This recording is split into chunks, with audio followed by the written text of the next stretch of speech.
Hi everyone and welcome back to the channel, and in today's video we're going to pass the verdict on Ghost Recon Breakpoint. Now these impressions are of course built off of the recent closed beta.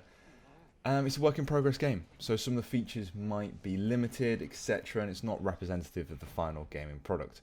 However, I'm yet to play a beta from Ubisoft that hasn't pretty much been exactly what the game is on release. And if that is the case this time around, then Ubisoft are in for a very, very rough ride, because there are bugs galore in this beta. Tons of little tiny things, glitches here and there, trees popping in left, right and centre, but not just that. The whole way that your character moves around some of the forested areas and the swamp areas and things, it's very glitchy. You'll sometimes jump over a root or something of a tree in the swamp, and you know, your character either won't jump over or half their body will, and you'll get stuck, and it's not a very smooth experience in traversing the environment, and that's something that really needs to be fixed. However, bugs aside, Breakpoint's main issue is that it tries to include too many different genres into one package. Now, sometimes this works, but in Breakpoint they don't seem to go into enough depth on each individual one to actually make them worthwhile. For example, there's some live service elements in here and a central hub where you can meet other players, and it's kind of like the rebel base on the island. So you can go in there, it's pretty much where most missions end, where you can pick up more missions, where you can talk to other players because you'll see them actually in the game walking about this central hub. You can interact with the shop, upgrade your weapons, that sort of thing. And you can even go to the campsite and learn a bit more information about the NPCs in the world. It's a nice little downtime, it's great, but I just don't feel like it's fleshed out enough, and it feels like a massive detachment from the actual game itself. It doesn't seem to have the flow and the transition that you would expect. It's not like Destiny, for example. It feels a far detachment from Destiny, in my opinion, but I'm not a live service player, so I'm not really interested in those elements anyway.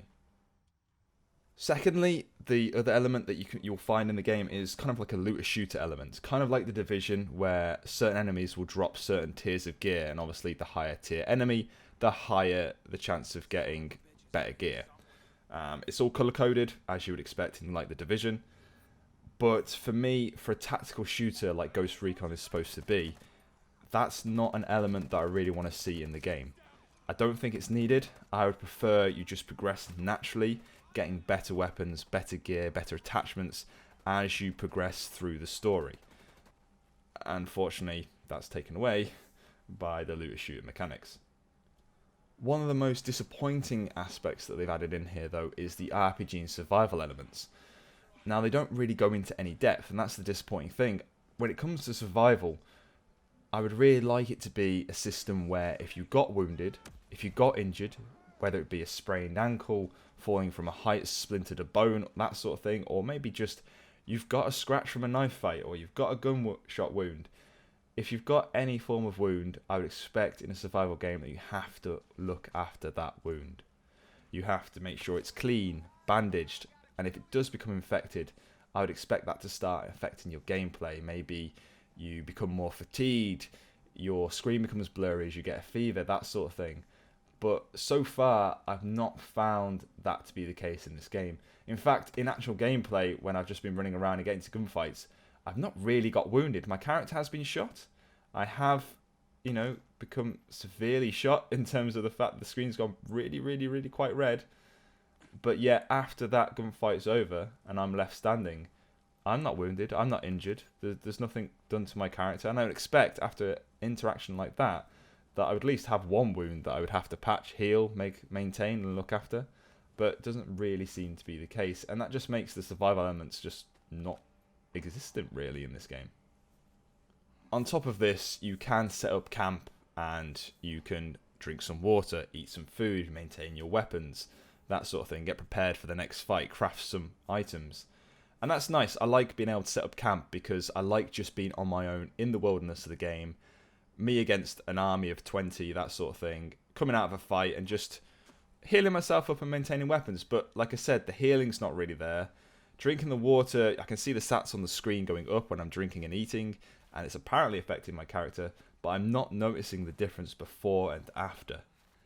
I don't feel like they've really gone into any depth whatsoever in those mechanics.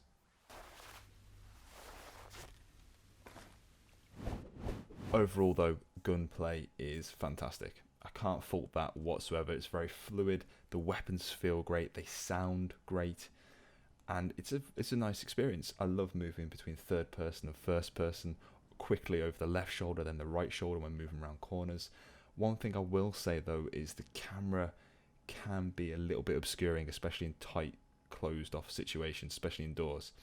And I'm going to mess around with the FOV settings a little bit more to tweak it, but it does become a little obscuring when you're going into close quarters inside of a building, and you get kind of a janky experience with the camera, which isn't very fluid. I'd like it if they could implement a full first person, because when you are aiming down the sights in first person, you're moving a lot slower than you would normally, and it's not quite there. But if they can make that a full first person experience in those situations, that'd be really, really good. One other thing is the depth of customization you can have on your weapons. There are so many different elements of the gun you can change, which have an impact on how it behaves, and I really, really like that attention to detail. And it's one of the newer features, I think. They didn't really go into this level in Wildlands, I don't think, and it's one of the newer features that they've actually implemented with some great depth. And if they could do that with the other elements, this would be a fantastic game. Now, one difference this game has over Wildlands is mechs. The enemy have them, and they have drones as well, and I really hope that later in the game you can hack into these and use them to your own needs, and operate in a stealthy system that way rather than having to confront these head on. Because at the moment, shooting out a drone obviously will alert a lot of different elements in the game. There is tons of different things in terms of drone, planes, helicopters flying over, which you have to hide from, which is really where the prone camo comes in. Really like that feature. It's a little bit of a gimmick, but it's really nice being in prone camo and having the enemies pretty much, they have to walk over you before they see you, but they do still see you, which is great. It's not just a mechanic there, oh, you're in cover, you won't be seen sort of thing. No, it works really, really well.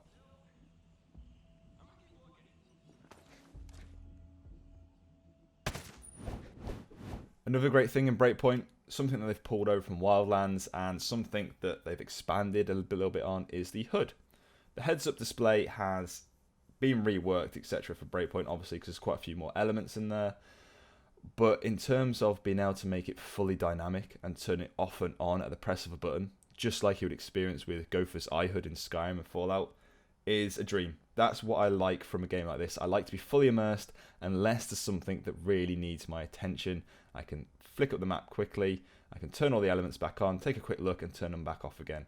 Or for example, contextually, if I'm getting into combat, it allows me to just have a couple of more elements on the screen just to help me out and give me a better experience. And it's something that's done really, really well in Breakpoint. And I'm hoping in the future more games start implementing this really clean HUD unless you want more features on there.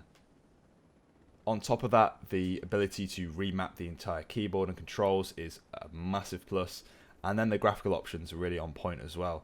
I saw that in Wildlands, they had some good graphical options in there. I play on an ultra-wide monitor, obviously. I'm trying to play on high at the moment, and I'm maintaining 60 FPS, though it does feel a little bit stuttery in places. But in terms of the actual look of the game visually, I think it looks pretty bland. And to be honest, I don't think the graphics are even as good as Wildlands. For me, Wildlands looked a lot better than Breakpoint. And I think it's not a big thing because gameplay is obviously key. But when you're in this massive open world on this beautiful island, I'd like to see some better lighting in the game. Maybe the textures don't need to be too high because obviously there's a lot of detail in this game, and if you set them too high, performance is going to drop massively. But I would just like to see some better lighting.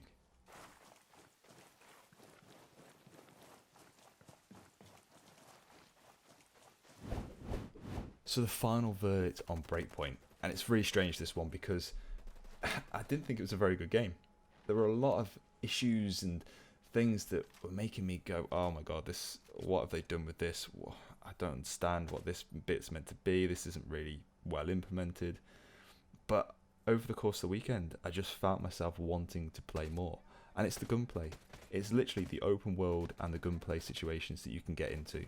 The little small armies of two men around the map just sitting next to a bike having a conversation with each other, or the small fortified roadblocks, or even the big fortifications that you build your way up to and take on either stealthily, head on, or with some tactical awareness. And it's a really fun experience when it's just those elements. But when you factor in the fact that it's supposed to have this survival and RPG type element to it, and also the live services and the looter shooter, it just kind of breaks down there. So it's a good game depending on how you play it, I guess. For me, I like to play these in single player. So I'm actually playing the game kind of in a way it's not geared towards. It's geared towards a co-op multiplayer experience, which again, why it has the looter shooter mechanics and the live services. The bottom line is, if you enjoyed Wildlands, you'll enjoy Breakpoint. As simple as that.